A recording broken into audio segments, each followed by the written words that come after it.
Hi, my name is Shez, and you are watching Project Food Garden. Uh, the summer has come to its eventual end. We have stepped into autumn, yet we have had two tropical storms and loads of deluge, which has dumped a lot of hydration from the sky. So it has not been a very productive year, yet I cannot complain that it's not been good. All the 24 varieties that we have planted at the start of the season, we have got a lot of production out of it. So we have been doing lots of short videos to show you of exactly what we were harvesting. And the reason that I'm pointing this out is when you go to Project Food Garden on YouTube, you would see loads of short videos. Please go and check those out to see the varieties that we have done. So today's episode is going to be a long one. We will show you the entire harvest that we are doing today. So first, let's show you what kind of varieties we have got.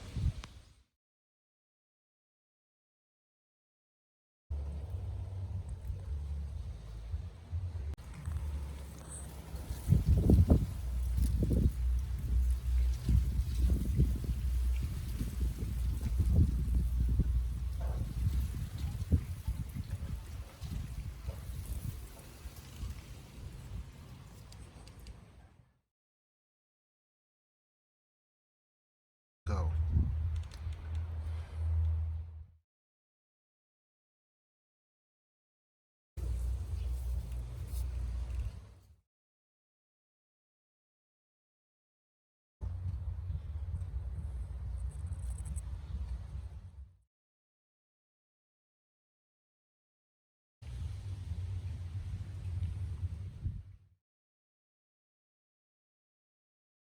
Go.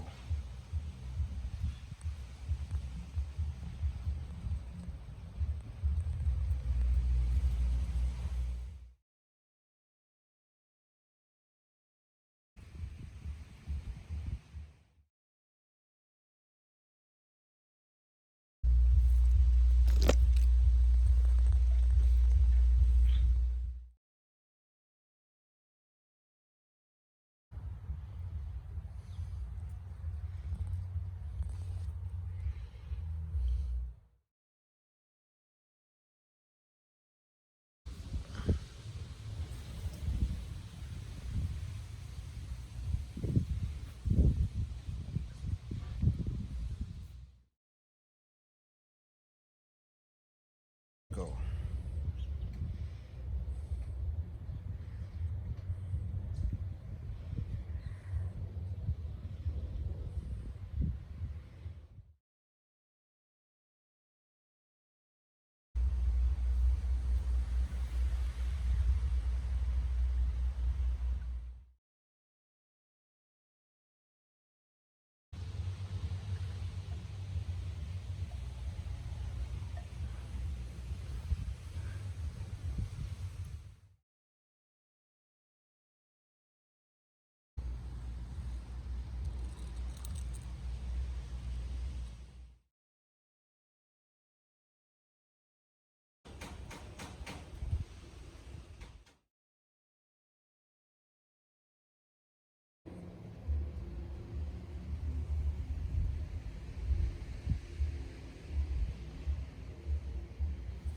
So, you have seen all the varieties that we've given you a brief overview of everything that we are growing. And it's got different colors, and we'll start doing the harvesting. And let's go and show you in a time lapse version, and then we'll come back and show you the details. Let's go.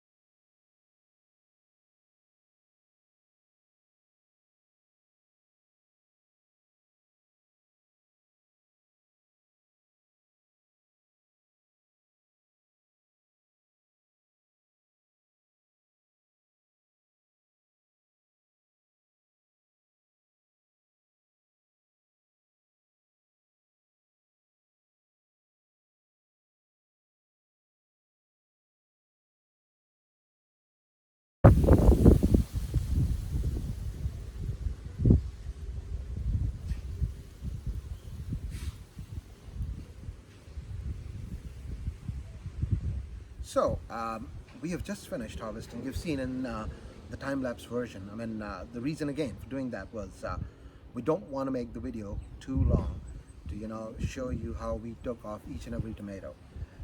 Yet there are a few varieties where we have not gotten all the ripened fruit. So if we start from the front row, we have got beautiful Russian black rim. If you can see, this is like a proper version of the beefsteak tomato. This is like a handful, and I absolutely adore the black color, and the health of the tomato is absolutely beautiful. So that's number one. I've just taken 3 off. I've got a massive patch at the back. Then the second one that we have taken off is yellow dwarf. Now you might think that these are not ripe, but when these tomatoes they get ripe, they get to full rich yellow color, like this one in my left hand.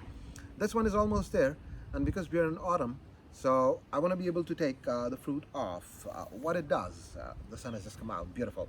So what it does, when you're taking all these tomatoes off, which are ripened and half ripened, you are providing the plant, which is already going into the end of its life cycle, you're providing it a chance to mature the rest of the fruit. Now the next one in line, I cannot appreciate this enough. This is Charlie Scott Wartime, one of the most rarest varieties that we have had, and we have been harvesting these tomatoes for a long time now. I mean, the plants have literally gone, but they're still loaded with the fruit. So you can see we've got loads of Charlie Scott Wartime. Next one in line is this jelly looking like tomato. That is called San Marzano, and that was one of the last minute decision, like I told you in one of the previous episodes, that this was one of the last minute decisions. And you know what, I'm really chuffed with this decision. This is a beautiful tomato, and it's like I said in one of the videos before, after Amish paste, this is like the second best tomato for making paste. Then we have the Italian Roma. Roma again, it's a good tomato, and it's not the same size like we had last year, but yet I'm really happy with the quality of the tomato. So next one in line, pardon me, is the yellow golden pear. It's a beautiful tomato, and we have had loads of these in our salad with feta cheese. They are absolutely beautiful in taste. So quite happy with the production of yellow pear as well. By the way, before I forget it, I am building my own seed library, so everything that we are harvesting, I'm saving seed from the fruit. So the next one in line is one of the tomato that we decided way before the spring started. It's called, it's a cherry variety which is known as the Sun Gold.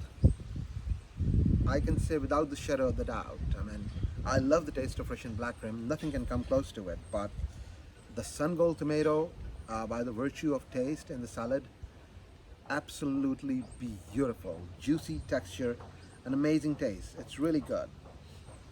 Now, talking about the cherry tomatoes, the next one in line is the Sweet 100. Though it's still loaded, I took off a few tomatoes just to show you the quality of the fruit. It's so beautiful.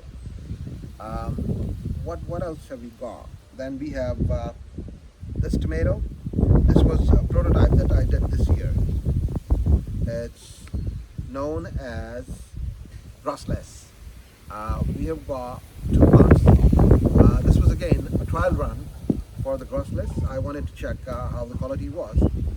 I have tried this in cooking, and I quite like the way it turns out. It looks like the smaller variety of this. It's got the same texture of a heirloom tomato, but for some reason, not for some reason, I'll tell you why. Because of the fact that we have had massive deluge issue this season, so there was a lot of excess hydration. So this is pretty much the end of this episode. We have shown you, and we'll show you again,